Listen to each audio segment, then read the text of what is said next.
Kailangan akong hubaran ng aking hipag at paliguan din ako. Akala niya wala pa akong malay. Isang hangal lang.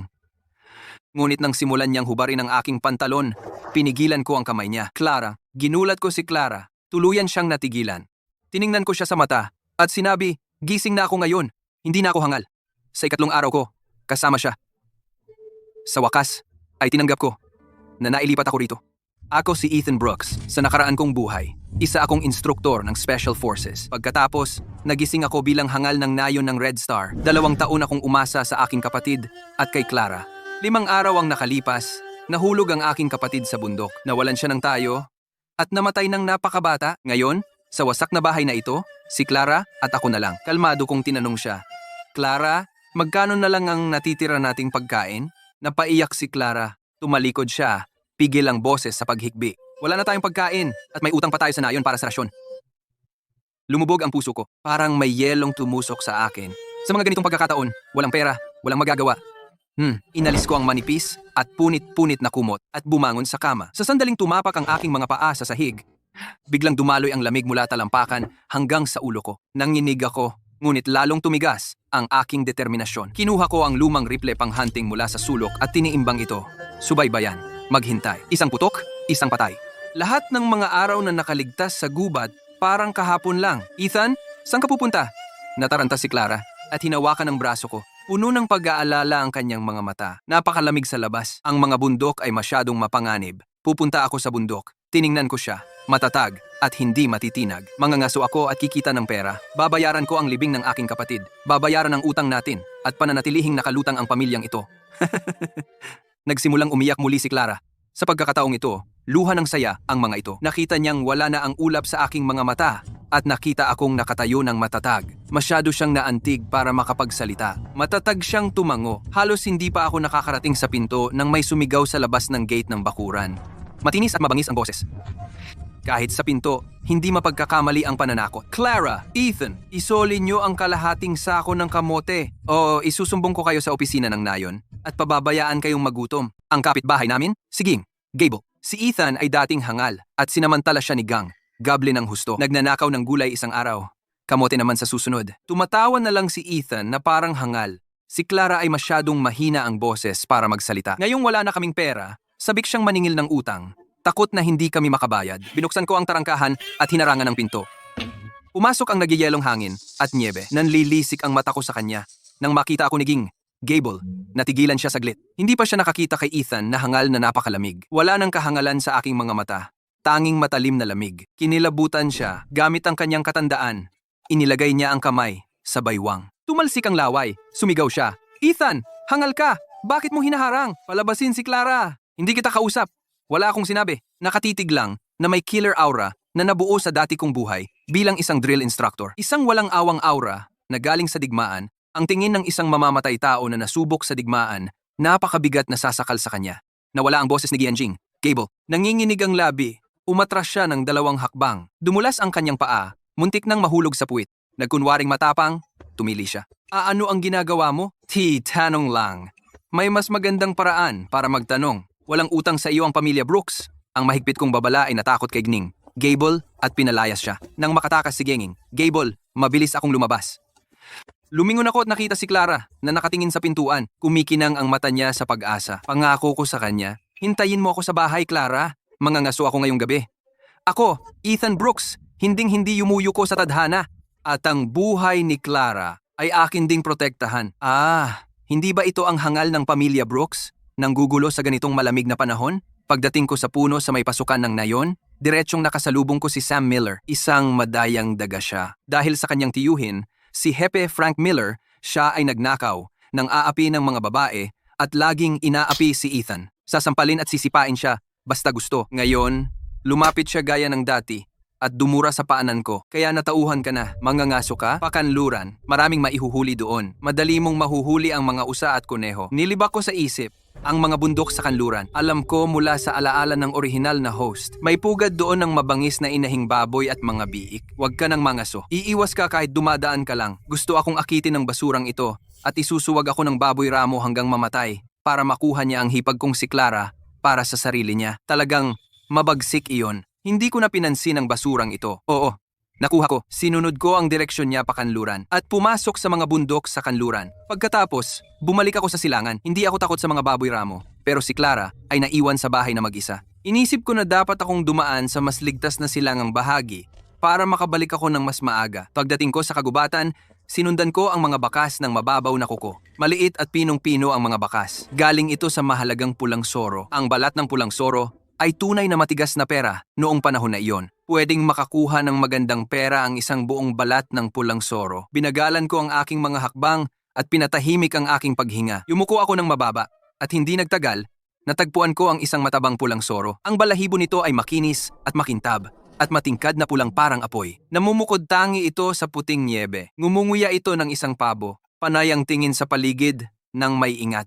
Wala itong ideya na papalapit na ang panganib. Pinigil ko ang paghinga. Dahan-dahang itinaas ang shotgun ko at tinutukan ang ulo nito. Hindi ito malayo, 55 yarda lang ang layo. Isang putok ang narinig. Sumugba ang mga bala ng shotgun sa hangin. Agad na bumagsak ang soro. Kumibot ito ng 2 beses, saka tumigil. Tulad ng dati kong buhay, hindi pumalya ang instructor na ito ng Special Forces. Tumakbo ako para tingnan. Timbang nito ay 22 pounds. Hindi nasira ang balat. Yumaman ako, sobrang saya ko. Naglagay ako ng ilang mga bitag sa malapit, gamit ang lubid at sanga para gumawa ng silo, para sa mga kuneho at pabo. Hindi nagtagal, nakahuli ako ng 3 matabang kuneho at 2 pabo. Isinabit ko ang pulang soro sa aking balikat. Isinabit ko ang mga kuneho at pabo sa aking baywang at nagtungo sa bahay habang sumisipol ng tugtugin. Nang makarating ako sa tarangkahan ng bahay, narinig ko ang sigaw ng aking hipag sa loob. Puno ng takot at kawalan ng pag-asa ang boses niya. Nakaramdam ako ng pangingilabot. Bitawan mo ako, Sam. Tampalasan ka. Mamamatay ka ng napakasakit. Lumundag ang puso ko. Dumiretso ang galit sa aking ulo na nagpasiklab sa buong katawan ko. Inihagis ko ang pulang soro mula sa aking balikat at sinipa ang tarangkahan ng bakuran para mabuksan. Nagpula ang aking dugo sa nakita ko. Nilamon ako ng galit. Kinulong ni Sam si Clara. Isang kamay niya ang pumipigil sa balikat niya. Ang isa naman ay hinihila ang kanyang damit. Pinunit niya ang kanyang magaspang na baro na nagpapakita ng manipis na damit sa ilalim. Puting-puti ang mukha ni Clara sa takot. Lumaban siya ng buong lakas, pero hindi siya katapat ni Sam. Umaagos ang luha sa kanyang mukha. Sam, sumigaw ako na umalingaw-ngaw ang boses ko sa bakuran. Natigilan si Sam saglit. Pagkatapos ay tumawa siya ng mahina. Hangal, bakit ka maagang bumalik? Nang makita niya akong sumugod sa kanya, tumigil si Sam sa pagsasalita. Sumigaw ang matandang may mabigat na panga. Walang saysay ang makipag-usap sa isang hangal. Turuan din kita ng leksyon. Gaya ng dati, si Sam ay nag-ugoy ng kamao at sumugod sa akin. Pero hindi tulad ng dati, ang aking malalaki at matitigas na kamao ay hindi lang palamuti. Bago pa man makareact si Sam, ang aking suntok ay nagpapalipad sa kanya ng 6 na talampakan. Sinubukan niyang sumigaw pero sinipa ko muna siya sa tiyan. Buong-buo ang lakas ko sa sipang iyon. Nasa matinding sakit si Sam, halos hindi siya makapagsalita. Pero ang puot at kasakiman sa kanyang mga mata ay nagsasabi, sa sandaling magkaroon ako ng pagkakataon, gagawa ako ng panibagong hakbang laban sa hipag mo. Kaya tinuruan ko siya ng leksyon na hindi niya makakalimutan. Lumingon ako at binuhat ang pulang soro. Pagkatapos ay pinaghampas ko ito ng buong lakas sa kanyang ibabang likod. Si Sam ay naglabas ng nakakapangilabot na hiyaw at bumagsak. Nagbubula ang bibig. Nabaluktot siya na parang bola. Maaaring nabali pa ang buto ng kanyang binti. Namilipit siya sa sakit. Nakaakit ng maraming taga na yon ang kaguluhan. Sumilip sila sa pader ng bakuran. Nakatitig kay Sam na nakahiga sa lupa. At sa galit na nagmumula sa akin. Sobrang takot nila, hindi man lang makahinga. Naging takot ang kanilang pag-usisa. Pinagmasdan ko ang karamihan ng may malamig na tingin. Tinagpas ng tingin ko ang kanilang mga mukha na parang patalim. Sumigaw ako. Ano ang tinititigan ninyo? Umalis kayo! Ang mga taga-nayon ay nagmukhang gumaan ng loob at agad na nagkanya-kanya, tumakbo ng mas mabilis pa sa mga kuneho. Hindi man lang sila nangahas sumilip sa pader. Mabilis kong tinulungang tumayo ang nanginginig na si Clara. Nanlambot siya ng tuluyan. Ang kanyang mukha ay malapatay na putla. Pati ang kanyang mga labi ay nanginginig. Tinapik ko ang kanyang likod at marahan siyang inalo. Ayos lang, nandito na ako ngayon. Walang mananakit sa iyo habang nandito ako. Si Clara ay sumugod sa aking mga bisig at humagulgol ng hindi mapigilan. Inilabas niya ang lahat ng kanyang dalamhati at takot sa pag-iyak. Mahigpit ko siyang niyakap at tahimik na nangako. Wala nang mananakit sa mga mahal ko kailanman.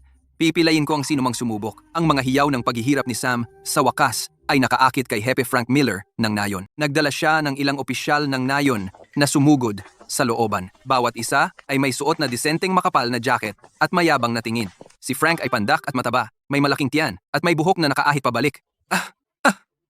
Nang makita niya si Sam na umuungol sa lupa, biglang nagdilim ang kanyang mukha. parang ulap ng bagyong dumarating. Tumitig siya kay Clara at kumikislap ang kanyang mga mata sa pagnanasa. Nakadikit ang kanyang masamang tingin sa kanya. Nakapangilabot ito sa akin. Pagkatapos, itinuro niya ako at sumigaw. Ethan! Ang kapal ng mukha mo! Paano mo nagawang manakit ng tao dito? Wala ka bang respeto sa opisina ng nayon o sa batas? Nang makita ni Sam si Frank, parang dumating na ang kanyang tagapagligtas. Nagpumiglas siyang iangat ang kanyang ulo. Umiiyak siyang sumigaw. Tito Frank! Kailangan mong ipagtanggol ako. Pumunta ako para aliwin si Clara at tulungan siya sa kanyang pagdadalamhati. Pero nahuli ko silang nag-iisa ni Ethan sa loob ng bahay. Nakakahiya ito. Ilang salita lang ang sinabi ko at binugbog niya ako hanggang mahimatay. Tingnan mo ang ginawa niya sa akin. Nahihirapan ako. Doon, nagkagulo ang mga taga-nayon. Ang kanilang chismis ay parang isang kuyog ng langaw. Kaya pala, si Ethan ay kasisimula palang magkamalay at ipinagtatanggol na niya si Clara. May kakaibang nangyayari. Tama, isang lalaki at babae na nag-iisa. Ano ang sasabihin ng mga tao? Nakakahiya sila sa buong nayon ng Red Star. Kailangan silang pakitunguhan ni Happy Miller o kaya ay masisira nila ang buong nayon. Habang nakikinig si Frank sa mga taga-nayon, ngumiti siya ng masama. Mukhang inaasahan na niya ito. Inubo niya ang kanyang lalamunan at nagpanggap na opisyal. Pero sa totoo, naghihiganti lang siya. Ethan! Clara! Sinira ninyo ang ating nayon sa inyong walang hiyang asal. Ipapahatak ko kayo sa administrasyon ng bayan para sa pampublikong pagsaway. Makikita ng buong nayon ang mangyayari sa mga lumalabag sa patakaran. Tahimik kong sinumpa ang walang hiyang matandang iyon. Pero wala akong pinakita. Malamig ang tingin ko. Itinuro ko ang soro, kuneho, at pabo. Sa may pintuan, natawa ako ng malamig, saka sumigaw ako na nilunod ang lahat ng bulungan. Happy Miller, tingnan mo nang mabuti. Kakahuli ko lang ng mga ito sa bundok, hindi pa tuyo ang dugo. Kung nasa bahay ako at nakikipaglandian sa aking hipag, kailan pa ako magkakaroon ng oras para mangaso? Ano, kaya ko bang nasa dalawang lugar ng sabay? Lahat ay napalingon sa mga nahuli sa may pintuan. Basa pa ng dugo ang balahibo ng soro, naninigas pa ang katawan ng kuneho. Kitang-kita ang dugo na wala ang mga bulungan. Nagsimulang magbulungan ang mga tao. Dahil naisip nilang may katwiran ako, nagdilim ang mukha ni Frank. Mukha siyang sinampal, pero hindi siya sumuko. Nagtalo siya ng matigas ang ulo. Sino ang makapagsasabing hindi mo nakuha ang mga iyan kanina? Baka kahapon mo pa nakuha ang mga iyan at dinala mo ngayon para magyabang. Noong pumunta ako sa bundok, kinausap ako ni Sam sa may pasukan ng nayon. Sinabi niya sa akin na pumunta sa kanluran. Tinitigan ko si Frank. Matalim ang aking tingin. Mahina ang boses ko, pero malinaw ang bawat salita. Tumama ng malakas ang bawat salita. May lungga ng baboy ramo sa kanluran. Gusto niya akong patayin para masamantala niya ang aking hipag. Hindi ako nauto. Pumunta ako sa silangan, nakahuli ng ilang hayop, at bumalik. Dumating siya sa bahay ko at hinawakan-hawakan ang aking hipag. Sa mga salitang iyon, ang tingin ng mga taga-nayon kay Sam ay biglang nagbago. Naging paghamak ang kanilang awa. Alam ng lahat ang lungga ng baboy ramo sa kanluran. Malinaw na gusto ni Sam akong patayin. Noon din, isang matandang pastol ang lumabas mula sa karamihan. Nakasuot siya ng sirasirang padded coat at may dalang latigo ng pastol. Umubo siya ng 2 beses. Matanda pero malakas ang boses niya. Kaya ko siyang patunayan. Nagpapastol ako ng tupa sa silangang burol ngayon. Nakita ko si Ethan na nangangaso doon. Hinabol niya ang isang pulang soro ng mahigit kalahating milya. Kitang-kita ko ito. Ang matandang pastol ay isang mabuti at matapat na tao. Hindi siya nagsinungaling sa buong buhay niya. May bigat ang salita niya. Nang magsalita siya, naglaho ang mga paratang ni Frank. At nagbago ang isip ng mga taga-nayon. Sinimulan nilang tawaging bastardo si Sam. Sinubukan niya akong saktan, pero siya ang binugbog. Tama lang sa kanya. Sinamantala ko ang pagkakataon. Inalalayan ko si Clara sa balikat at ipinahayag ko ng malakas para marinig ng buong bakuran. May relasyon na kami ni Clara. Wala na ang kapatid ko. Kaya tama lang na alagaan ko siya. Sa lalong madaling panahon, ipaparehistro ko ang kasal namin sa administrasyon ng bayan. Bukas at tapat ang relasyon namin. Hindi kami natatakot sa chismis. Napaatras si Clara at tumingin sa akin. Ang kanyang mga matay puno ng gulat at hiya. Kinindatan ko siya, naunawaan niya agad, namula at ibinaba ang ulo. Tahimik na kinumpirma ang aking kwento. Ngayon, wala nang magawa si Frank. Namula ang mukha niya. Pagkatapos ay namutla. Parang palet ng pintor. Nakakadiri. Sumilip-silip ang kanyang mga mata habang nagbabalak ng panibagong lansihin para bigyan ako ng problema. Nilinis niya ang kanyang lalamunan at mayabang na sinabi, sige, papalampasin na namin ito. Pero may balita lang kami galing sa bayan. May 2 dalagang ipapadala rito. Tutuloy sila sa bahay mo. Wala naman tao sa bahay mo. Kaya mo naman silang pagbigyan. At tungkol sa utang na butil ng komunidad, may 3 araw ka para bayaran lahat. O kaya, sasagot ka sa akin. Lumubog ang aking puso. Itong matandang bastardo, isinasako sa akin ang mga ito para lang ako mahirapan. 2 bibig pang kakainin. Bayaran lahat ng utang sa 3 araw? Imposible ang hinihingi niya. Tiningnan ko si Frank ng masama at binigkas ko ng may diin ang bawat salita. Sige, Gagawin ko. Suminghal si Frank ng malamig at ipinahila si Sam. Nang umalis siya, sinulyapan niya ako ng matalim. Parang may lason na talim ang titig niya. Dahan-dahang naghiwa-hiwalay ang mga taga-nayon. Bago umalis, nagchismis sila tungkol kina Clara at sa akin. Hinawakan ni Clara ang braso ko at nagtanong ng may pagkabalisa. Ang boses niya ay puno ng pag-aalala. Ethan, ano ang gagawin natin? Paano natin makukuha ang ganoong kalaking pera sa loob ng 3 araw? At mayroon pang 2 babaeng tagalungsod. Halos hindi na tayo makakain ng sapat. Paano natin sila papakainin? Tiningnan ko siya ng matatag at may tiwala. At tinapik ko ang kamay niya. Huwag kang mag-alala. Tiniyak ko sa kanya. Makakahanap tayo ng paraan. 2 babaeng tagalungsod at 1 utang lang iyan. Kaya ko iyan. May plano na ako.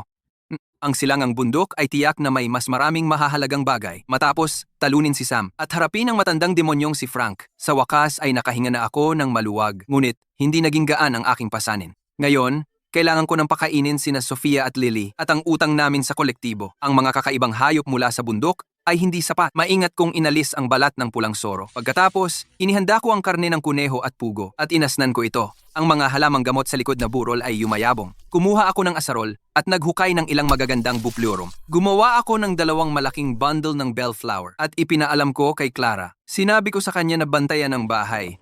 Pagkatapos ay dinala ko ang mga nahuling hayop at halamang gamot sa bayan. Mas abala ang bayan kaysa sa nayon. Halo ang mga sigaw ng tindero at mga kampana ng bisikleta. Iba't ibang padded coat ang suot ng mga tao. Mukha silang abala at determinado. Dumiretso ako sa istasyon ng supply at marketing. Ito ang pinakalehitimong mamimili sa paligid at ang tanging legal na lugar para magbenta ng mga ligaw na produkto. Ang mamimili sa likod ng counter ay isang lalaking may mukhang weasel. Tiningnan niya ako mula ulo hanggang paa. Napansin ang aking mga damit na may tagpi, na puno ng pagkasuklam ang kanyang mga mata. Kinuha niya ang karne ng kuneho at binaliktad.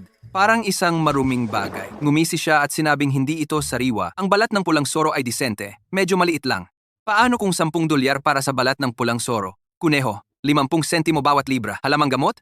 Walang bumibili. Kunin mo o iwan mo. Napangisi ako sa isip. Hindi man lang iyan kalahati ng presyo sa merkado. Akala niya, isang batang taga-nayon, hindi alam ang kasalukuyang presyo. Ang balat ng pulang soro ay umaabot ng 20 dolyar sa black market. Ang karne ng kuneho ay 1 dolyar bawat libra. Gusto niya akong babaan ang presyo at kanya ang pagkakaiba. Walang imik. Binuhat ko ang aking mga paninda at umalis. Mapanganib ang black market. Maaari akong arestuhin pero makatarungan ng presyo. Mas mabuti kaysa maloko. Hoy! Iho! Teka!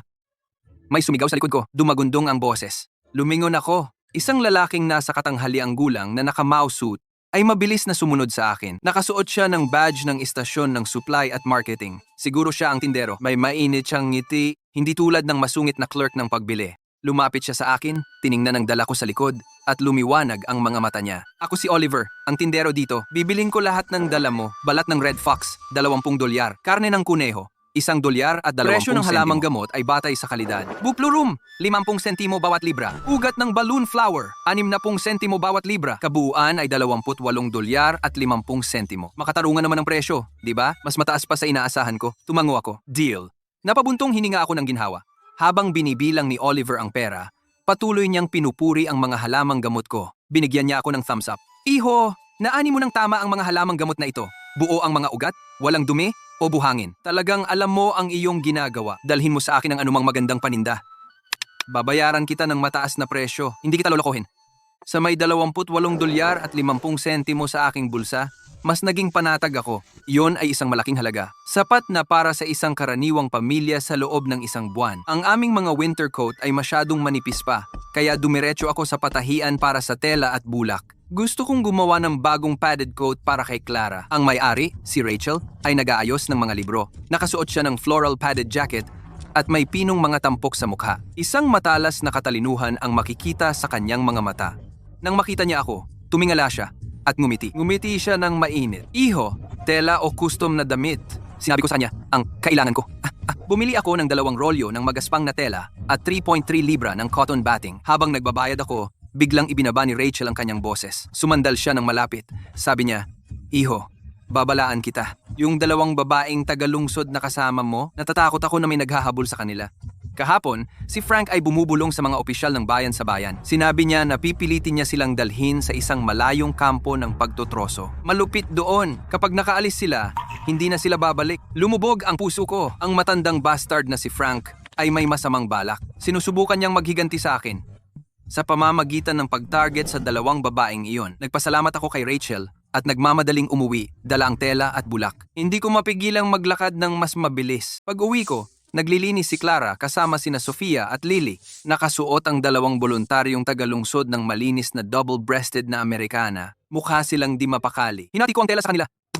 Pareho silang nagpapasalamat pero kinakabahan din. Pumorma akong seryoso at inilahad ang mga patakaran. Hindi ako nagpapakain ng mga palamunin. Sa loob ng 3 araw, magtatrabaho kayo sa bukid kasama si Clara para kumita ng mga puntos sa trabaho para sa pagkain. Kung handa kayong magtrabaho, manatili kayo. Kung hindi, umalis na kayo. Hindi ko kayo pipigilan. Kinagat ni Sofia ang labi at tumango. Puno ng determinasyon ang kanyang mga mata. Dahil sa takot, mabilis na pumayag si Lily. Natatakot na baka palayasin ko siya. Alam kong parang naging malamig ako, pero kapag ganito kahirap ang buhay, ang mabuting puso ay papatay sa iyo. Kung gusto mong mabuhay, kailangan mong pagtrabahuhan ito. Mukhang malaki ang $28.50, pero kulang pa para mabayaran ang utang namin. Pero halos hindi ito sapat para mabayaran ang aming utang. Sinabi ni Frank na ang utang at multa ay umabot sa $50. Kung hindi namin mabayaran lahat sa loob ng 3 araw, babasagin niya ang aming kaldero. Alam na alam kong hindi sapat ang mga karaniwang produkto ng bundok. Pagkatapos kong mag-isip, kailangan kong pumunta ng mas malalim sa bundok. Doon naroroon ang mga tunay na kayamanan. Tulad ng ginseng, ang matandang ligaw na ginseng ay maaaring ibenta ng mahigit $100, sapat upang mabayaran ang utang at may matitira pang marami. Bago umalis, pinakintab ko ang aking rifle hanggang sa kumikinang ito. Nagdala rin ako ng 2 itak, isang nakasukbit sa aking sinturon at isang hawak sa aking kamay. Tiningnan ako ni Clara, namumula ang mga mata. Pinaakyat niya ako ng 2 kamote cake. Hinigpitan niya ang aking lumang padded coat sa akin. Ethan, mag-ingat ka. Umuwi ka ng maaga. Dala ang mga cake sa aking jacket. Pumunta ako sa bundok sa pamamagitan ng umagang hamog. Habang palalim ako ng palalim, lalong lumalapot ang kagubatan. Ang niebe ay umabot hanggang tuhod ko. Makapal na mga dahon ang nakatakip sa lupa. Ginagawang mahirap ang bawat hakbang. Gamit ang aking kasanayan, sa pagsubaybay mula sa aking nakaraang buhay bilang Special Forces, dumikit ako sa mga lugar na bihirang puntahan ng mga tao. Doon nagtatago ang malalaking hayop. Matapos maglakad ng halos buong araw, gutom na ako. Umupo ako sa isang bato at kumain ng kamote cake.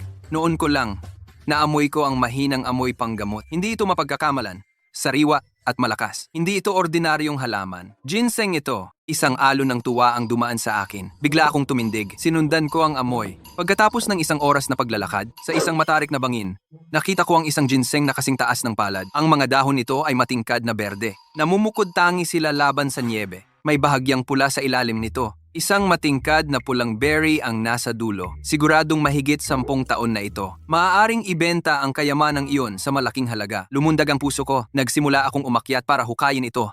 Nang bigla akong nakarinig ng mahinang alulong ng lobo. Matalim at paos ang alulong. Puno ng amoy ng dugo. Lumingon ako. May isang lobong nakayuko sa tambak ng niebe. Dumudugo ang hulihan nitong binti. Nabahira ng dugo ang malawak na bahagi ng niebe. Ngunit nakamamatay ang tingin nito. Nakatutok ang mga mata nito sa ginseng sa bangin. Kaya itong halimaw ay nagbabantay dito. Walang mas mabangis pa sa isang sugatan na lobo. Akala nito ay gagaling ito sa ginseng at hindi nito hahayaan ang sinuman na lumapit. Hinawakan ko ang aking itak. Naninigas ang bawat kalamnan.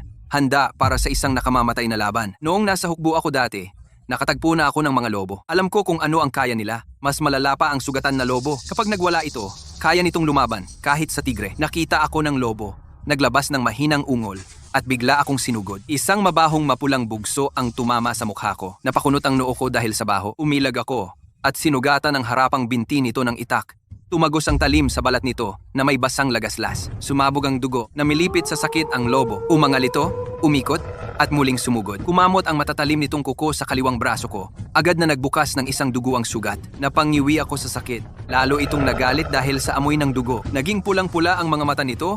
Handa itong punitin ako at kainin ng buhay. Naalala ko ang aking pagsasanay sa militar dati. Tumigil ako sa pag-iwas. Sa halip, sinugod ko ang lobo. Hinawakan ko ang ulo nito pababa gamit ang kaliwang kamay. Hinawakan ng mahigpit ang itak sa kanang kamay at ibinaon ito sa leeg nito ng buong lakas.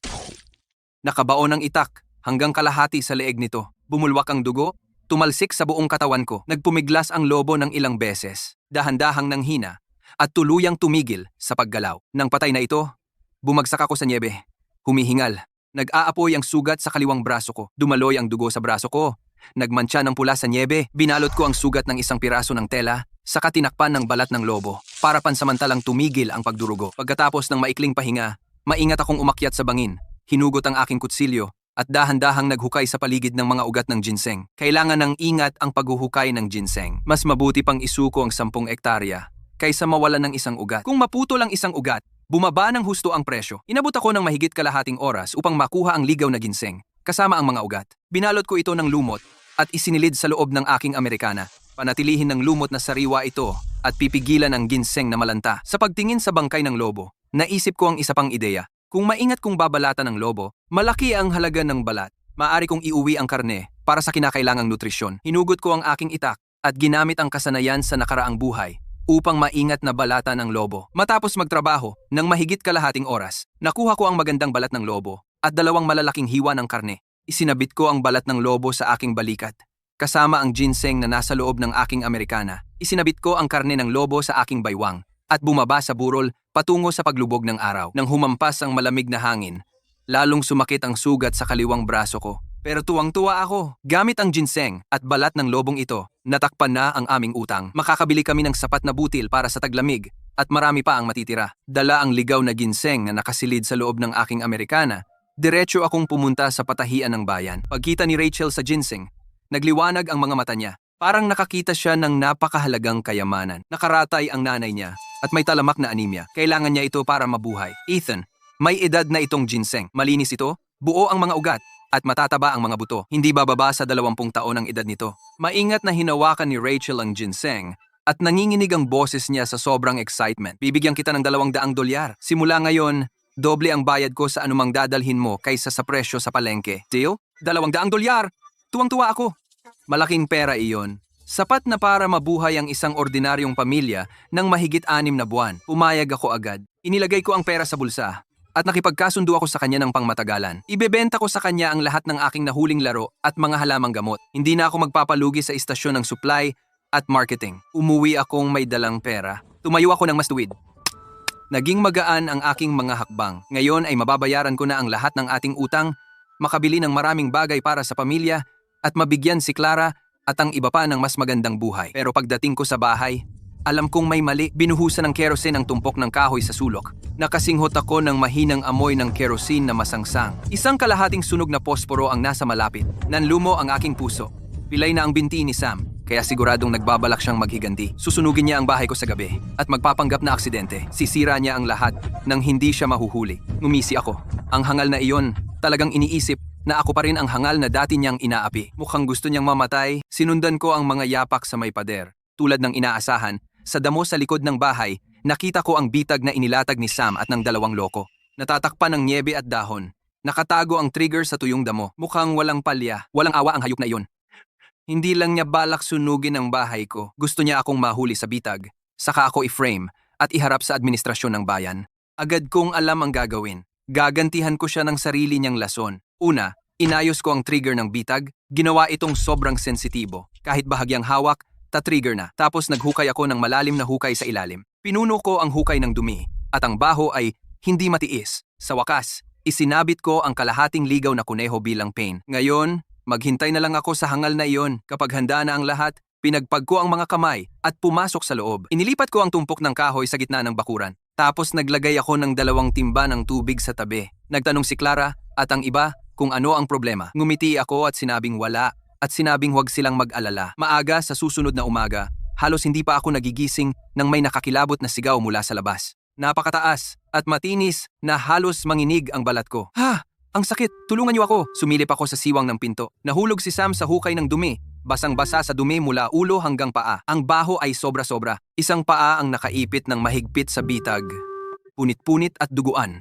At sumisigaw siya sa sakit. Nagpupumiglas siya sa hukay ng dumi. Ang 2 loko na kasama niya ay matagal nang umalis. Siguradong alam na nila na may mali. At natakot na madamay. Dahil sa ingay, dumagsa ang mga taga-nayon. Nang makita nila si Sam sa kalagayang iyon, nagtawanan sila.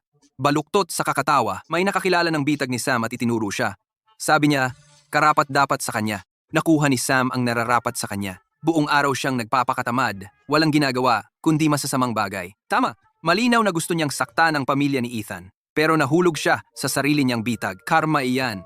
Tingnan natin kung mga-api pa siya ulit. Nakahiga si Sam sa hukay ng dumi. Habang pinapakinggan niya ang chismis ng mga taga na yon, namula ng husto ang kanyang mukha. Pero hindi gumagalaw ang nakulong niyang binti.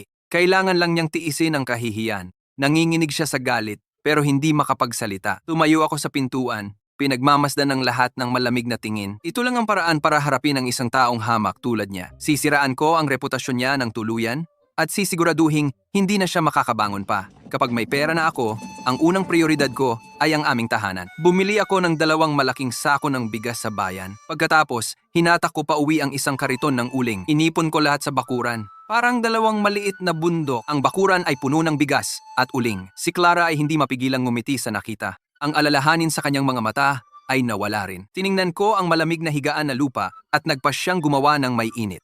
Ang taglamig sa hilaga ay napakalamig. Sa gabi, nagsisiksikan kami para lang mainitan. Si Clara ay nagkakapamumula sa balat tuwing taglamig. Nakasakit ng puso ko ang makita ito. Sa may init na higaan, magiging mainit kami sa gabi at hindi na muling magyayelo. Nagsimula na ako agad. Pumunta ako kay Maestro Mason at nagtanong kung paano gumawa. Siya ay sabik na tumulong. Itinuro niya sa akin kung paano gawin ang mga chimenea at maglatag ng mga batong slabs. Nagputol ako ng mga batong hindi nasusunog sa burol. Hinila ko ang mga ito pa uwi at 2 araw akong nagtrabaho. Handa na ang bagong mainit na kama. Sa gabi, sinindihan ko ito gamit ang karbon. Naging mainit at maaliwalas ang kama. Umaagos ang init sa daanan ng usok. Pinapainit ang buong silid. Umupo sina Clara, Sofia at Lily sa kama. Nagtipon-tipon sa isang maliit na mesa, kumakain ng mainit na lugaw na kamote. Nagningning ang kanilang mga mukha sa init. Ang ganda nito. Hindi na tayo lalamigin sa pagtulog. Naramdaman ni Clara ang mainit na kama at ngumiti ng husto. Kamakailan, ang 2 babaeng tagalungsod ay nagsimulang tumulong. Matalino si Sofia at nag-alok na mag-ingat ng mga libro. Sinusubaybayan niya ang bawat gastos sa bahay. Hanggang sa huling sentimo, mahusay si Lily sa mga gawaing kamay. Marunong siyang magluto, manahi, at mag-ayos ng kahit ano. Pinananatili niyang maayos ang bahay. Habang nagkakabuo ang aming tahanan, sa wakas ay nakaramdam ako ng kapanatagan. Pero alam ko ang isang bagay. Ang matandang bastos na si Frank ay nagbabalak pa ng isang bagay. Kailangan kong mag-ipon ng mas maraming pera at bumili ng ilang sandata. Kung sakali, pagkatapos kong isipin ito, nagpasya akong subukan muli ang aking swerte sa mga burol at maghanap ng mas maraming mahahalagang bagay. Isang gabi, madilim ang langit at malakas ang hangin. Perpektong panahon para manghuli. Dinala ko ang aking itak at triple sa mga burol para suriin ang mga bitag na aking inilagay. Pero nang makarating ako doon, galit na galit ako. Ilang bitag ang nasira at wala na ang mga nahuli sa loob. Ilang hilera ng mga bakas na hugis bulaklak ang naiwan. Maliit at maselang. Tuso at tampalasan ang mink na iyon. Hindi lang nito ninakaw ang huli ko. Sinira rin nito ang bitag ko. Mas mahal ang balat ng mink kaysa sa pulang soro. Maaaring umabot ng mahigit 100 ang isang buong balat ng mink. Ito ay dekalidad na balahibo. Nagising ang aking pagiging mapagkumpitensya. Gamit ang aking kasanayan sa pagsubaybay ng Special Forces, sinundan ko ang mga bakas nito. Nakalatag ang mga bakas sa niebe. Habang palalim ako ng palalim, lalo ring lumalapot ang kagubatan. Napakalamig na nakakagat. Hindi ako pwedeng magpabaya. Hinawakan ko ng mahigpit ang aking rifle pang hunting at nagmasid para sa anumang galaw. Nag-aalala na baka tambangan ako ng mink. Sinundan ko ito ng halos kalahating oras. Nagtapos ang mga bakas sa ilalim ng bangin. Tahimik akong gumapang palapit. Sa liwanag ng buwan, isang mink na may makinis at makintab na balahibo ang nakatago sa ilalim ng bangin, ngumunguya sa kunehong ninakaw nito mula sa aking bitag. Ang balahibo nito ay purong puti, parang isang bola ng niebe, kumikinang sa liwanag ng buwan. Kumibot ang mga dulo ng tainga nito. Mukhang may narinig ito. Pinigil ko ang aking hininga at dahan-dahang itinaas ang aking rifle. Nakatutok sa ulo ng tampalasang iyon. Pagkatapos, nag-isip ako, kailangang manatiling buo ang balat ng mink. Ang isang bala ay mag-iiwan ng butas dito. At babawasan ang halaga nito. Ibinaba ko ang aking riplo at hinawakan ang aking masyete. Ibabagsak ko ito gamit ang talim. Puti na parang multo ang niebe sa ilalim ng liwanag ng buwan. Hawak ng mink ang kuneho sa panga nito at tumitig sa akin ang mga matang berde nitong kumikinang. Ang tingin nito ay maingat at mabangis. Parang binabalaan akong lumayo. Dahan-dahan kong ibinaba ang aking rifle. Masyadong alerto ang tampalasang iyon. Kung pumutok ang baril, baka tumakbo ito. Bukod dito, kailangang manatiling buo ang balat. Mas mainam na gamitin ang talim. Hinigpitan ko ang hawak ko sa masyete at ginawang mahina ang aking mga hakbang. Dahan-dahan akong lumapit dito na parang pusa. Sinadya kong durugin ang ilang yelo sa tabi ko. Gamit ang kislap upang masilaw ang mink. Sa sandaling nagpikit ito, sumugod ako pasulong. Ibinagsak ng mink ang kuneho at inarko ang likod nito. Naglabas ito ng isang mababa at paos na ungol. parang isang galit na kuting. Sumunod na segundo, sumugod ito sa akin na parang kidlat. Dumiretso ang matatalim nitong kuko sa aking mukha. Ang tampalasang iyon ay hindi kapanipaniwalang mabilis, parang kislap ng puting liwanag. Handang-handa na ako. Nang umiwas ako sa gilid, ipinagaspas ko ng malakas ang itak sa hulihan nitong binti. Thwack! Iniwa ng talim ang balahibo nito at nagsimulang tumagas ang dugo. Napaurong ang Mink sa sakit. Lumapag ito, umikot at sumugod muli. Mabilis pa rin ang mga paa nito.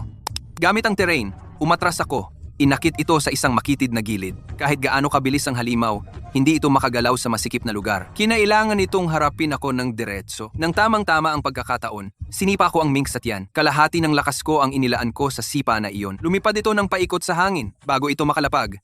Sinaksak ko ang itak sa leeg nito. Tumalsik ang mainit na dugo sa aking mukha. May matamis at metal na amoy. Nagpumiglas ang Mink ng ilang beses. Kumibot ang mga paa nito ng 2 beses. Saka tumigil ito. Napabuntong hininga ako ng maluwag. Bumagsak ako sa niebe, nag-aagaw ng hininga. Ang mga galaw na iyon ay mukhang madali, pero sobrang delikado talaga. Kung ako ay isang hakbang na mas mabagal, mapupunit ang aking mukha. Pagkatapos ng maikling pahinga, inilabas ko ang kutsilyo na dala ko at maingat na inalis ang balat ng Mink. Ginawa ko ito ng hindi mabilang na beses sa aking nakaraang buhay.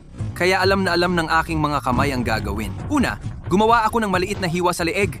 Pagkatapos, dahan-dahan kong binabalatan ng balat pababa. Maingat. Ingat na hindi masira ang balahibo. Di nagtagal, natanggal ng buo ang balat. Ang balat ngang Ming na puting niebe ay walang kapintasan. Wala na akong hihilingin pa. Matapos kong tapusin ang bangkay, itinapon ko ang mga duguan na organo sa bangin. Sa sandaling iyon, nakita ko ang isang nakatagong butas sa likod ng bangin na natatakpan ng mga puting kristal. Kumikislap ang mga ito na parang asin sa liwanag ng buwan. Natatakpan ng mga baging ang butas. Di mo ito mapapansin kung hindi ka titingin ng maigi. Tumibok ang puso ko. Mukhang pamilyar ito. Nag-scrape ako ng maliit na piraso at pinainit ito sa aking flint. Natunaw ang kristal na walang amoy, kaya dinilaan ko ito ng bahagya. Naramdaman ko ang maalat at mapait na lasa sa dila ko. Asin! Purong asin! Nanlaki ang mata ko. Sinuri ko ng mabuti ang pader ng bato. Hindi ordinaryong kristal ang mga ito. Isang inabandon ng balon ng asin ito. May bitak sa pader ng bato. Tumagos ang tubig alat sa bitak at nagkristal sa labas. Sa panahon ng kakapusan, mas mahalaga ang asin kaysa butil. Rasyonado ito, kaya hindi mabibili ng pera. Regalo ito mula sa langit. Pinilit kong pigilan ang aking tuwa. Nakahanap ako ng ilang malalaking bato. Tinatakan ko ang pasukan ng balon ng asin. Pagkatapos, sa isang malapit na bato, nag-ukit ako ng marka na ako lang ang makakaintindi. Isang baluktot na karakter para sa aking pangalan, Lei. Babaguhin ng kayamanang ito ang aking buhay. Hindi ko maaaring ipaalam sa iba. Alam kong hindi dapat ipagmalaki ang aking kayamanan. Binuhat ko ang balat ng Mink at mga kuneho. Umuwi akong masigla ang mga hakbang habang umiihip ang hangin ng gabi. Hindi ko napigilang ngumiti. Sa balon ng asin na ito, madali kong mababayaran ang ating mga utang. Hindi na tayo magkukulang sa anuman.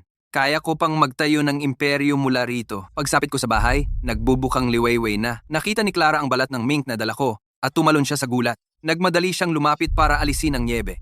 Puno ng pag-aalala ang kanyang mga mata. Paano ka natabunan ng niebe? Siguradong nilalamig ka. Pumasok ka sa loob at magpainit. Nagmadali ring lumapit sina Sofia at Lily. Tinitigan nila ang walang kapintasang balat ng Mink. Nanlaki ang kanilang mga mata sa gulat. Alam nila kung gaano kahalaga ang balat ng Mink. Sa bayan, ang mayayamang pamilya lang ang kayang bumili ng Amerikana ng Mink. Napalad ako sa bundok. Sabi ko nang walang pakialam. Hindi ko nabanggit ang balon ng asin. Masyadong mataas ang pusta. Mas mabuti kung kakaunti ang nakakaalam. Hindi nagtanong si Clara. Tiningnan lang niya ang mga gasgas sa braso ko. Pagkatapos ay nagpainit ng lugaw. Sa pagkakita sa mga mukha ng lahat na nag-aalala, napuno ng init ang aking puso. Sa balon ng asin, alam kong mabibigyan ko sila ng magandang buhay. Hindi na sila magkakalamig o magugutom. Dumating na ang araw ng pagbabayad ng ating utang. Noong umagang iyon, sumisikat ang araw. Tinulungan ako ni Sofia at Lily. Nabaligtarin ang mga halamang gamot na pinatuyo sa bakuran. Kalahating tuyo na sila at may mahinang amoy ng halamang gamot. Bigla, tumunog ang nakakainis na boses ni Frank. Sumigaw siya. Tiyak na narinig ng buong nayon. Ethan, nasa bahay ka ba? Nandito si Opisyal Liu. Lumabas ka at batiin siya. Kunot ang noo ko. Ibinaba ko ang ginagawa ko at binuksan ang tarangkahan. Sumusunod si Frank sa likod ng isang lalaking naka-mouse suit. Nakapangiti siya ng pambobola at nakayuko na parang hipon. Ang lalaki ay mga 40 anyos. May maliit na mata at baluktot na ilong. Puno ng kayabangan ang mukha niya. Talagang masamang balita siya. Siguradong si Lee, ang opisyal ng bayan. Nagsalikop si Lee ng kanyang mga kamay sa likod, taas ang baba, at tiningnan ako ng may paghamak, para akong basura. Puno ng paghamak ang boses niya. Nanguya siya. Ethan, ang lakas ng loob mo. May utang ka sa kolektibo. Pero nagpapahinga ka lang sa bahay? Wala kang respeto sa administrasyon ng bayan. Mabilis na sumingit si Frank, yumuyuko at tumatango. Tama! Opisyal Liu? Sadyang hindi magbabayad ang batang ito? Kailangan nating turuan siya ng leksyon at ipakita kung sino ang kaharap niya. Habang nagsasalita siya, patuloy niyang tinitignan sina Sofia at Lily sa bakuran. Ang kanyang malibog na tingin ay puno ng kasakiman. Nakakasuka ito. Tamang-tama kayo. Malapit ko ng bayaran ng utang ko. Malapit ko ng bayaran ng utang ko. Tumawa ako ng malamig. Pumasok sa loob at bumalik na may dalang balutang tela. Binuksan ko ito. Sa loob ay eksaktong $200. Dagdag pa ang mga kupon sa pagkain na may halaga ng 12 dosenang libra. Sapat ito para mabayaran ang utang at may sobra pa. Inilagay ko ang pera at mga kupon sa pagkain sa harap ni Lee. Hindi malakas ang boses ko, pero malinaw na malinaw ang bawat salita at bawat isa'y tumatama ng may kalabog. Ang utang ay $35 at 70 sentimo. Narito ang $200. Ang natitira ay ituring mong ambag ko sa kolektibo. Sa sinabing iyon, parehong nanigas sina Frank at Lee. Maliwanag na hindi nila inaasahan na ang isang hangal na walang-wala tulad ko ay makakapaglabas ng ganoong kalaking pera.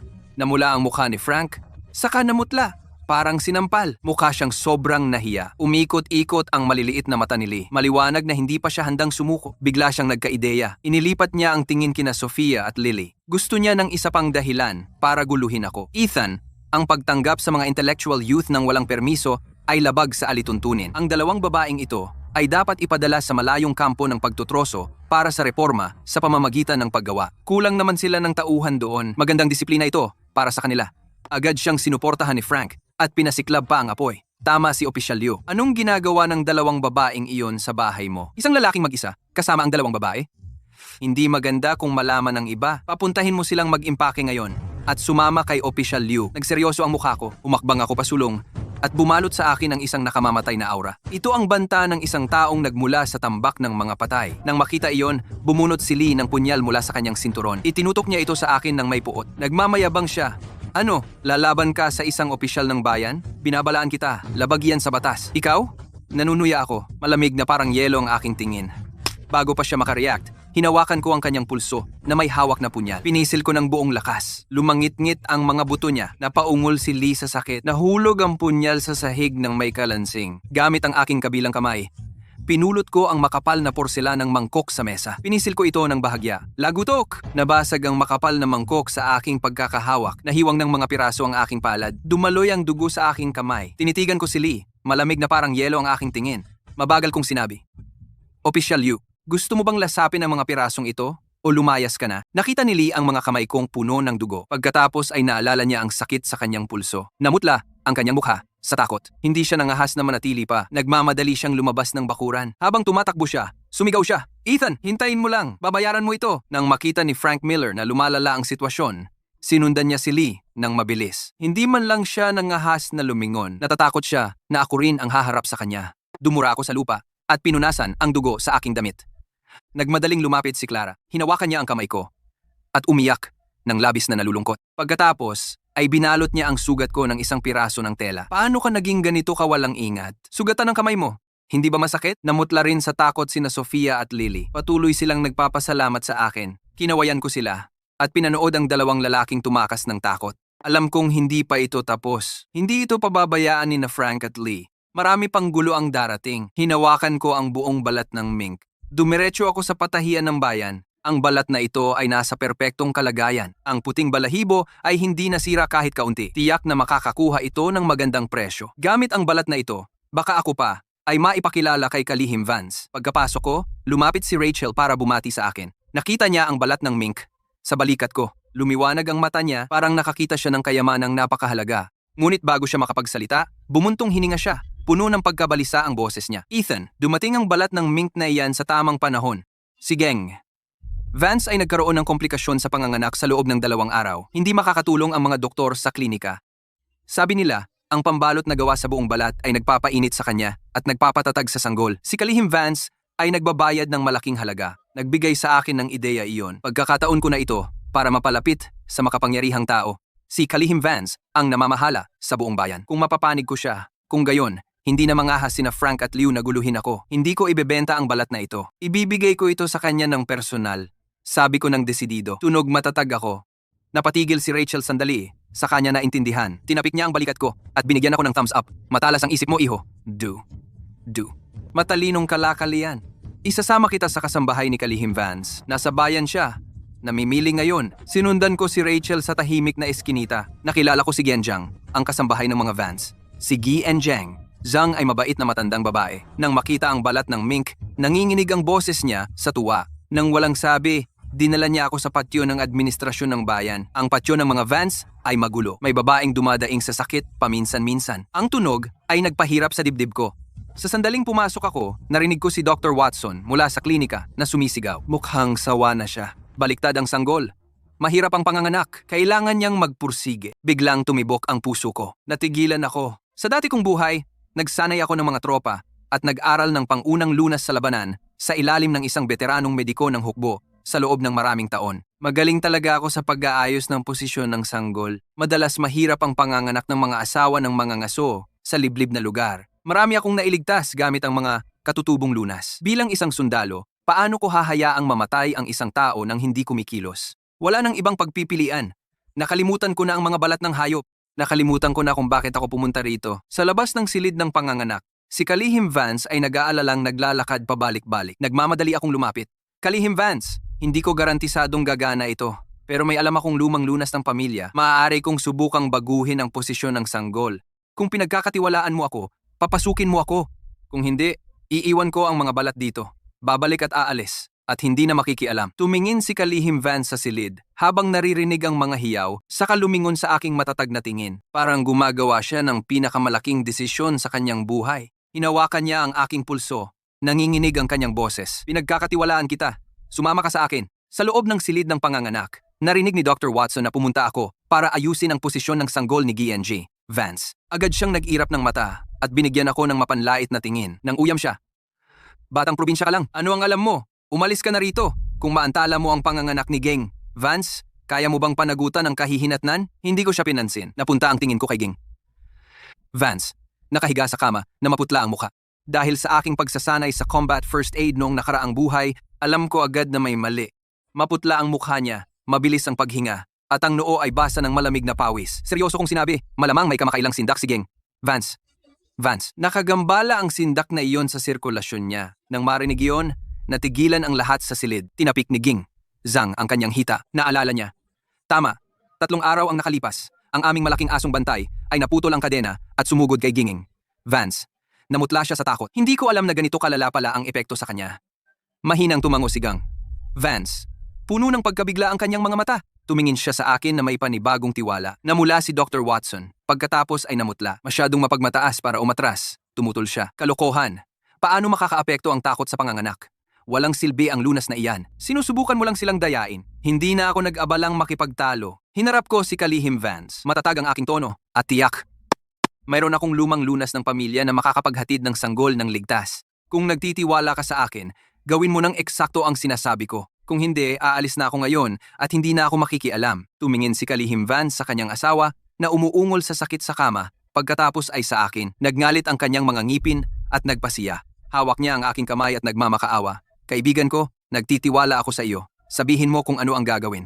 Gagawin ko ang anumang sabihin mo. Kung mailigtas mo ang aking asawa at anak, gagantimpalaan kita ng sapat. Sa pahintulot ni Kalihim Vance, nagsimula na akong magtrabaho agad. Kritikal ang oras. Bawat minutong nawala sa amin, naglagay kay Gang, Vance at sa kanyang sanggol sa panganib. Kunin mo ang ilang malinis na mangkok na porselana, kalahating kilong matapang na alak, at isang malaking big. Nang matapos ako, nagmadali si Gang. Zhang nakunin ang lahat. Mabilis siyang kumilos. Hindi nagtagal. Handa na ang lahat. Ang mga mangkok na porselana ay walang bahid. Amoy matapang ang alak. At ang mugwort ay matingkad na berde na may sariwang amoy. Pinalabas ko si Kalihim Vance at si Gang. Zhang, kaya ang pasyente at ako na lang ang naiwan sa loob. Masyadong maraming tao sa silid ay makakagambala sa akin at makakapag-alala sa kanya. Dinurog ko ang mugwort hanggang maging malambot na pulp. Binasa ito sa alak at ginulong ito ng maliliit na bola. Pinahiga ko siya sa kanyang tagiliran upang ilantad ang kanyang ibabang likod. Doon matatagpuan ang Mingmen Acupoint. Ang paglalagay ng moxibustion doon ay nagpapainit ng mga bato, nagpapalakas ng enerhiya at sirkulasyon, at may mahimalang epekto sa breech baby. Maaaring makaramdam ka ng konting init. Subukan mong tiisin. Pagkatapos bigyan siya ng babala, nagsindi ako ng mugwort ball at ginamot ang kanyang ibabang likod gamit ang mangkok. Pumasok sa loob ang init ng mugwort at singaw ng alak. Nakaramdam siya ng init at kaginhawaan. Ang kanyang tensyonadong katawan ay unti-unting nag-relax at naging matatag ang kanyang paghinga. Pagkatapos ng 11 minutong moxibustion, pinahiga ko siya sa kanyang likod at marahang minasahe ang kanyang ibabang tiyan. Natutunan ko ang teknik na ito mula sa isang dating mediko ng hukbo, partikular na para sa pag-aayos ng posisyon ng sanggol. Kailangang eksakto ang presyon at pagkakalagay. Masyadong magaan at hindi ito gagana. Masyadong matigas at maaaring masaktan ang sanggol. Idinikit ko ang aking mga daliri sa kanyang tiyan. Hinahanap ang posisyon ng sanggol. Dahan-dahan kong inikot ang ulo ng sanggol sa tamang posisyon. Huminga ka kasabay ko. Hinga, labas. Habang minamasahe ko siya, ginabayan ko ang kanyang paghinga. Ang malalim na paghinga ay nagpaparelax ng katawan at tumutulong sa sanggol na umikot. Tahimik ang silid. Ang tanging narinig ko ay ang hirap ng kanyang paghinga at ang kaluskos ng nasusunog na mugwort. Makalipas ang halos isang oras, bigla siyang naglabas ng mahinang ungol. Malinaw kong naramdaman ng sanggol na dahan-dahang umiikot sa ilalim ng aking mga kamay. Ang sanggol ay nakatagilid, ngunit unti-unting naging pababa ang ulo. Ito ang perpektong posisyon para sa panganganak. Umikot na ang sanggol. Naramdaman ko ng kaginawahan at mabilis akong tumawag. Ging! Jang! Halika! Tulungan mo ako! Bilis! Nagmamadaling pumasok si Gang. Jang, nagawa na niya ito dati at alam na alam niya ang gagawin. Mahusay niyang inayos ang posisyon ng ina at tinuruan siyang itulak. Makalipas ang ilang minuto, ang malakas na iyak ng sanggol ay pumutol sa katahimikan ng looban. Malakas ang iyak ng sanggol na nagpasaya sa lahat, isang malaki at malusog na sanggol na lalaki. Ligtas ang ina at anak. Masayang napasigaw si Gang. Zhang, napuno ng luha ang mga mata ni Kalihim Vance. Halos manghina ang tuhod niya. Sobra siyang naantig para makapagsalita at nagpupunas na lang ng luha. Napabuntong hininga ako ng ginhawa. Pinunasan ng pawis sa aking noo at tahimik na lumabas. Lumapit si Dr. Watson para suriin sila. Nang makitang ligtas ang ina at sanggol, napuno ng hiya ang kanyang mukha. Paulit-ulit siyang humingi ng tawad. Kaibigan ko, naging hangal ako sa pagdududa sa iyo. Gumana ang iyong pamamaraan. Kumbinsido na ako. Kinawayan ko siya at hindi ko ito isinumbat sa kanya. Tungkulin ng doktor ang magpagaling. Basta't nailigtas ang isang buhay, hindi mahalaga ang pagmamataas. Nang gumaling na si Gang Vance, inanyayahan ako ni Kalihim Vance sa loob habang may hawak na makapal na sobre. Idinikit niya ito sa aking kamay. Sinabi niya ng may pasasalamat. Kaibigan ko, walang sapat na salita para suklian ka. Pakiusap, tanggapin mo ang 1,000. Maliit na tanda ito ng aking pasasalamat. Kung may kailangan ka man sa bayan, lumapit ka sa akin. Ako si Arthur Vance. Kung nasa kapangyarihan ko, hindi kita tatanggihan. Kinabog ang puso ko sa $1,000.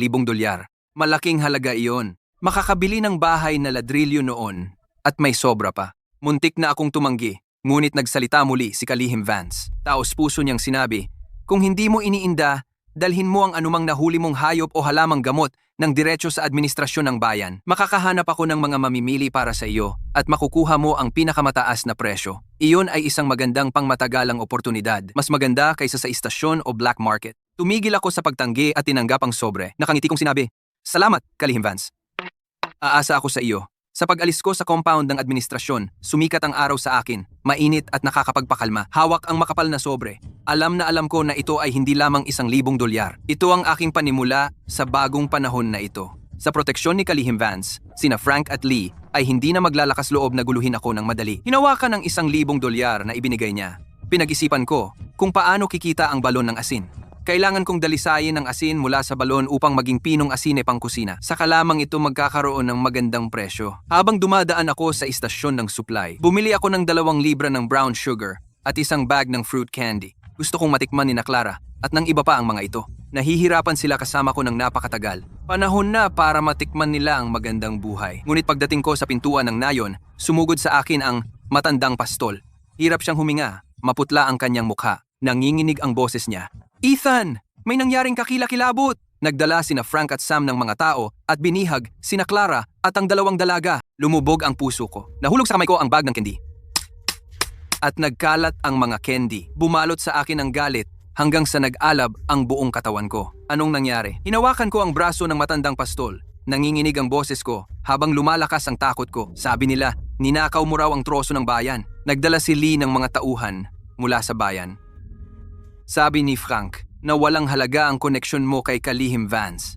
Gumawa pa sila ni Lee ng pekeng ebidensya na sinasabing pinutol mo ang mga pain sa likod. Ang sabi ng matandang pastol, humihingal, puno ng takot ang mga mata niya. Habang wala ka, sinira nila ang gate at iginapos sila. Dinadala nila sila sa bayan ngayon para ipadala sa labor camp. Kalokohan niyang kasong pagnanakaw ng troso. Pumupunta lang ako sa bundok para mangaso o mangolekta ng mga halamang gamot. Hindi ko kailanman ginagalaw ang ari-arian ng bayan. May hinanakit pa sina Frank at Sam, kaya dinala nila ang mga tagalabas para maghiganti. Hindi sila nangangahas na ako ang habulin, kaya pinupuntiryan nila ang pamilya ko. Mga walang hiya na duwag, bumalot sa akin ang isang nakamamatay na galit. Namula ang mga mata ko, parang kayang pumatay ng tao. Nagpasalamat ako sa matandang pastol at tumakbo ng mabilis papunta sa bayan. Madulas ang daan dahil sa nyebe. Muntik na akong mahulog ng ilang beses. Pero wala akong pakialam. Isa lang ang nasa isip ko.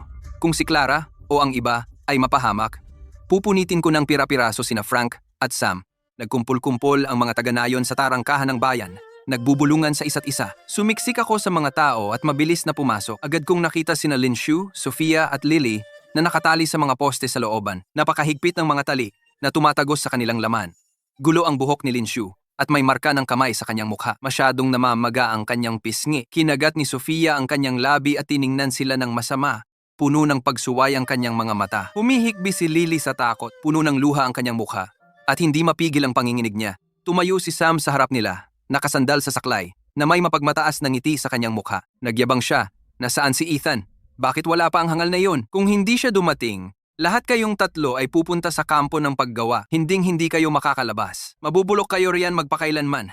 Si Frank at isang hindi pamilyar na nasa gitnang edad na lalaki ay nakatayo sa malapit, nakangiti ng mapanlinlang. Ang lalaking iyon ay tiyak na si Lee mula sa administrasyon ng bayan. Sila ni Liu ay magkasama sa ganito, parehong alipores ni Frank. Tiningnan ko ang namamagang mukha ng aking hipag. Pagkatapos ay ang takot sa mga mata ni na Sofia at Lily. Nagsimulang kumulo ang aking dugo. Pinisil ko ang aking mga kamao hanggang pumuti ang aking mga buko at naninikip ang aking mga ngipin sa galit. Naglakad ako papasok sa looban. Ang nyebe ay lumalangit-ngit sa bawat hakbang. Hindi ito malakas, ngunit ang bawat hakbang ay nagdulot ng takot sa kanilang mga puso. Narinig ako ni Sam na dumarating at lumingon upang makita ako. Natigilan siya ng isang saglit, pagkatapos ay tumawa ng mas malakas. Parang isang mangangaso na nakakita ng kanyang biktima. Narito na ang hangal. Perpekto. Ngayon, hindi na namin kailangang kunin ka. Sakto lang ang oras mo para panoorin ang iyong babae na ipadala sa kampo ng paggawa. At wala akong sinabi. Tinitigan ko lang siya ng masama. Ang aking tingin ay kasing lamig ng talim na nababalutan ng yelo, sapat na matalas upang hiwain ang isang tao. Agad na nawala ang kaguluhan. Maririnig ang pagbagsak ng aspili. Tinitigan ako ng lahat, na paralisa, sa banta kong ibinubuga. Halos hindi sila makahinga nang makita ako ni Lee. Sumulong siya agad. Inilabas ang baba, parang seryoso, at tinitigan ako ng masama. Ethan, ninakaw mo ang kahoy sa kagubatan ng komunidad. May mga saksi at ebidensya kami. Gusto mo silang palayain? Sige. Magbayad ng $500. Wala ni isang sentimong bawas. $500? Sobra naman, nangutya ako sa isip. Pero sadyang nagkunwari akong takot at pinag-cruise ang kamay ng walang magawa. Sobra ang $500.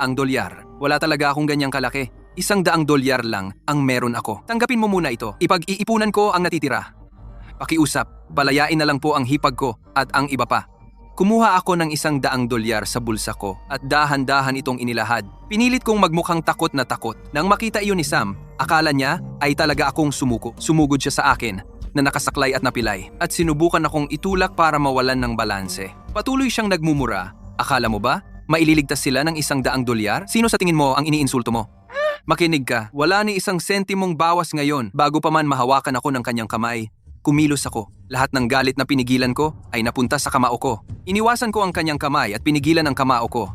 Nakatutok sa ilong niya. Saka ko ito sinuntok sa kanya. Lagutok, ang matalim na lagutok ng buto, kasama ang hiyaw ni Sam na parang baboy na nasasaktan. Umalingaw-ngaw sa buong looban. Lumipad siya paatras na parang basahan at bumagsak sa nyebe. Agad na tumilapon ang dugo sa kanyang mukha. Anong tapang mong saktan siya? Nakita ni Lee ang nangyari at tiningnan ako ng masama. Bumunot siya ng kalawanging itak at iwinasiwas sa akin. Dumiretso sa mukha ko ang malamig na talim. Yumuko ako at dumaan lang sa anit ko. Clang! Tumama ito sa isang poste. Nagtalsikan ng mga piraso ng kahoy. Bago niya pa man mahugot, lumundag ako pa itaas at hinampas ko ang balikat ko sa kanyang tadyang. Crack! Isa na namang buto ang nabali. Nakapulupot si Lee sa lupa. Hawak-hawak ang tadyang at umuungal. Putla na parang patay ang mukha niya at nahulog ang itak mula sa kanyang kamay. Ang dalawang sigaw na iyon ay nagulantang ang mga miyembro ng seguridad. Nagtaas ng pamalo pero natigilan. Nanginginig ang mga binti ni Frank sa takot. Umurong siya ng ilang hakbang at muntik nang mahulog sa nyebe. Hulihin siya! Patumbahin siya! Ako ang mananagot! Biglang lumitaw si Liu at nagtago sa likod ng security team. Sumigaw siya ng ubod ng lakas. Natauhan ang security team, nagtinginan, pagkatapos ay naghiwa-hiwalay at pumaligid. Iwinasiwas ng isa ang pamalo sa aking mga binti habang ang isa naman ay tinutukan ang ulo ko. Hindi naman masama ang teamwork nila. Malamig akong natawa at kinuha ang pingga sa tabi ng pader. Ito ay matibay na kahoy, mabigat at balanseng mabuti. Bumalik sa akin ang aking lumang pagsasanay sa labanan. Iwinasiwas ko ang pingga sa kaliwa at kanan. Bawat tama ay malinis at tumpak.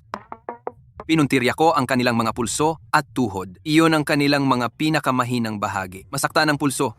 Hindi na sila makakapit. Nagbanggaan ang mga pamalo na may mahinang lagapak. Umalingaw-ngaw ang mga hiyaw ng security team. Sandali lang, nasa lupa na silang lahat. Yakap-yakap nila ang kanilang mga braso at binti. Hindi makatayo. Nakakalat sa paligid ang kanilang mga pamalo. Ang lumang sugat sa aking braso ay nag-alab sa sakit. Pumutok ang pawis sa aking noo. Mas mahirap ang laban na iyon kaysa inaasahan. Natahimik ang buong looban. Kahit ang pagbagsak ng niebe ay maririnig, inihagis ko ang pingga at pinagpag ang aking mga kamay. Ipinako ko ang malamig kong tingin sa mga tao. Sa wakas, itinuon ko ang aking mga mata kay Liu na nasa sulok at lumakad patungo sa kanya, hakbang-hakbang. Tinitigan ako ni Liu, putla ang kanyang muka, nanginginig ang buo niyang katawan at nagngangalit ang kanyang mga ngipin. Hindi man lang siya makabuo ng buong pangungusap. Huwag kang lalapit, opisyal ako ng bayan. Bumagsak si Lee sa lupa, nanginginig ang kamay, inubos niya ang bulsa at inabot sa akin ang lahat ng pera. Pumutok ang boses niya habang umiiyak. Ethan! Boss Brooks! Kunin mo na lahat! Sa'yo na lahat! Pakawalan mo na ako! Hindi ko na uulitin! Tinitigan ko ang putla niyang mukha. Ang tingin ko'y malamig na parang yelo. Magsasagawa na sana ako ng hakbang nang umugong ang busina sa labas ng bakuran. Isang jeep ang huminto ng may ingay sa gate. Bumukas ang pinto. Nakaupo si Gang.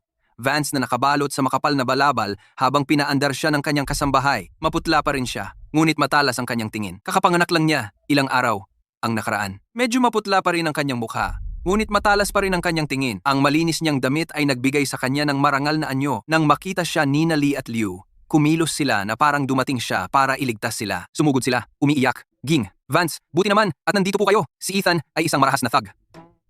Binugbog niya kami at pinilit kunin ang pera namin. Sumugod din si Frank. Itinuro ako at sumigaw. Pati boses niya ay nanginginig. Tama. Buli siya. Ninakaw niya ang pampublikong kahoy at sumuway sa mga opisyal ng bayan. Kailangan po ninyo kaming bigyan ng hustisya. Pinanood ko ng malamig habang binabaluktot nila ang katotohanan. Wala akong sinabi. Tumayo lang ako roon ng mahinahon, naghihintay na matapos ang kanilang kahiya-hiyang gawa. Umakbang pasulong ang kasambahay. Ang malinaw niyang boses ay pumutol sa kanilang sigawan. Anong katarantaduan ang pinagsasabi ninyo? Iniligtas ni Ethan ang buhay ni Ginging, Vance. Nagkaroon siya ng mahirap na panganganak ilang araw na ang nakaraan. At kahit ang mga doktor sa klinika ay walang magawa. Ang lunas ng kanyang pamilya ang tanging nagligtas kay Ging, Vance, at sa kanyang sanggol na lalaki. Ang perang iyon ay regalo mula sa kanyang pamilya. Paano naging pangingikil iyon? Sa mga salitang iyon, natahimik ang buong bakuran. Namutla, sina Liu, at ang iba, bumuka ang kanilang mga bibig, pero nauutal at hindi makapagsalita. Puno ng takot ang kanilang mga mata. Sumigaw ang mga nanonood na taga-nayon. Tinitigan nila ako ng gulat, at ang ingay ng kanilang usapan ay pumuno sa paligid. Iniligtas ni Ethan ang buhay ni Ging, Vance, kaya pala ang dami niyang pera. Gantimpala iyon, pinagbintangan ni na Frank at ang kanyang mga tauhan ang isang inosenteng tao. Kumuha ako ng isang gusot na papel mula sa aking coat at ibinigay ito kay Ging, Vance. Seryoso kong sinabi, Ging, Vance. Pakitingnan ito. Kinidnap nila ang aking pamilya. Pinilit akong sumulat ng isang pag-amin at inextort ako ng $500. Meron pa itong aking thumbprint. Kinuha ni Ging, Vance ang papel. Nagdilim ang kanyang mukha habang nagbabasa at ang kanyang dibdib ay umaangat sa galit. Ibinagsak niya ang papel sa lupa at sumigaw. Ito ay kahiya-hiya. Sa liwanag ng araw, pinagbintangan mo ang isang inosenteng tao at kinidnap ang mga sibilyan. Wala ba kayong respeto sa batas? Lumingon siya sa guwardiya sa likod niya at matatag ang kanyang boses at may hindi mapag-aalinlangan ang autoridad. Dalhin sina Frank, Sam, Liu at Lee diretso sa himpilan ng pulis. Alamin kung mayroon silang mga kasabwat. Siyasatin ang bawat huling detalye. Agad na humakbang ang guwardiya at mabilis na pinigilan ng mga lalaking nag-aalboroto. Umiiyak si Sam na humihingi ng awa, bumagsak at ayaw gumalaw. Namutla ang mukha ni Frank habang bumubulong siya. Hindi na makapagmakaawa sina Liu at Lee nang hina sila na parang basahan. Lumapit si Ging, Vance, sa akin. Ging. Lumambot ang kanyang tono at ang kanyang mga mata ay napuno ng pasasalamat. Ethan, sa iyo ang lahat ng pasasalamat. Kung hindi dahil sa iyo, ang anak ko at ako ay nasa panganib sana. Hindi ko sila pakakawalan ng ganoon kadali. Makukuha ko ang hustisya para sa iyo at sa iyong pamilya. Tumango ako. Sa wakas ay gumaan ang bigat sa aking puso. Pinapanood ang mga basurang iyon na dinala. Alam kong nanalo ako sa laban na ito. Mula sa araw na iyon, Wala nang mga has na mga api sa aking pamilya o sa akin. Sa madaling araw, pumunta si Kalihim Vance sa bahay namin. Suot niya ang malinis na Mao suit at malawak na ngiti. Hinawakan niya ang kamay ko at pinasalamatan ako. Kasamang Brooks, hindi sapat ang pasasalamat ko sa iyo. Kung hindi dahil sa iyo, nasa panganib ang asawa at anak ko. Nagdala rin siya ng 2 opisyal na sertipiko ng pagpapawalang sala. Ibinigay niya ang mga ito kina Sofia at Lily. Sabi niya ng mahina, Sofia, Lily, na-clear na ang inyong mga kaso. Ito ang inyong mga permiso sa paglipat sa lungsod. Ngayon ay makakauwi na kayo at makakasama muli ang inyong mga pamilya. Kinuha ni na Sofia at Lily ang mga papel. Tinitigan nila ang malinaw na print at matingkad na pulang selyo. Dumaloy ang luha sa kanilang mga mukha. Ang mga taon ng sakit at hirap sa wakas ay natunaw. Pinipigilan ang luha. Paulit-ulit nilang pinasalamatan kami. Nagdala ako ng isang kariton ng mga supply mula sa bayan kasama ang mga sako ng puting bigas, mabibigat na kargada ng karbon, bagong tela, at maraming asarol, karit, at iba pang kagamitan. Pinaandar ko ang kariton ng baka kasama sina Clara, Sofia, at Lily nang matagumpay pabalik sa nayon. Naghihintay ang mga taga-nayon sa pasukan. Nang makita nila ang lahat ng dalakong produkto at narinig na naaresto sina Frank at ang kanyang mga tauhan, nagsiksikan silang lahat sa paligid. Ang kanilang mga mukha ay puno ng mga ngiti habang binabahan nila ako ng papuri. Bumalik si Ethan! Ang galing niya talaga! Ang nayon namin ay umaasa sa iyo ngayon. Kami ay mga hangal na hindi nakita ang iyong kadakilaan. Pakiusap, huwag mo kaming pagdamutan. Ethan, kapatid ko, kung kailangan mo ng tulong, sabihin mo lang. Binigyan ko sila ng bahagyang tango. Hindi na ako nagtagal makipag-usap. Yan ang kalikasan ng tao, humahabol sa pakinabang at umiiwas sa panganib. Ang malakas ay nang aapi sa mahina. Kapag mahina ka, gustong-gusto ng lahat na sipain ka. Kapag malakas ka, gustong-gusto ng lahat na mambola sa'yo. Sa bahay, inayos ni Clara ang mga supply. Nagpatuyo ng halamang gamot sina Sofia at Lily sa bakuran. Nang sa wakas ay naging maayos ang aming tahanan. Naramdaman ko ang higit na kapayapaan kaysa dati. Noong gabing iyon, matapos kong patulugin si Clara, tahimik akong bumangon. Mula sa aparador, kumuha ako ng asin. Mula sa balon ng asin, dumaloy ang liwanag ng buwan sa bintana. Ang asin ay nagbigay ng mahinang puting liwanag.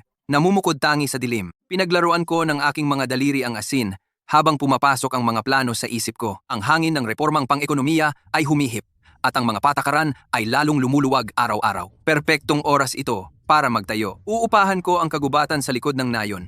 Bubuhayin muli ang balon ng asin at magsisimulang magmina at mag-refine ng asin. Sa aking nalalaman mula sa nakaraang buhay, magiging madali ang paggawa ng pinong asin. Sa aking ugnayan sa pamilya ni Kalihim Vance, maaari kong ibenta ito sa buong lalawigan at lungsod. Tiyak na aangat ang negosyo. Kapag tumatakbo na ang paggawaan ng asin, magtatanim ako ng mga halamang gamot sa bundok at mag-aalaga ng manok at itik. Magtatayo ako ng integradong sakahan para mabigyan ko si Clara ng magandang buhay at matulungan ang buong nayon na umunlad. Magtatayo ako ng isang bagay na talagang dakila. Tumingin ako kay Clara, natutulog sa kama. Ang kanyang noo ay nakarelax, na may mahinang ngiti sa kanyang mga labi. Natutulog siya ng payapa. Ang liwanag ng buwan ay bumagsak sa kanyang mukha, malambot at mainit. Sa labas, patuloy na bumabagsak ang nyebe. Ang mahinang katahimikan nito ay parang malumanay na awit. Ngunit isang apoy ang nag-aalab sa loob ko. Isang mabangis at nagliliyab na apoy. Ang hangin ng dekada 70 ay dumaan sa tigang na lupaing ito. At ako, si Ethan Brooks, ay magpapakawala ng isang bagyo sa buong lugar at lalaban para sa sarili kong lugar.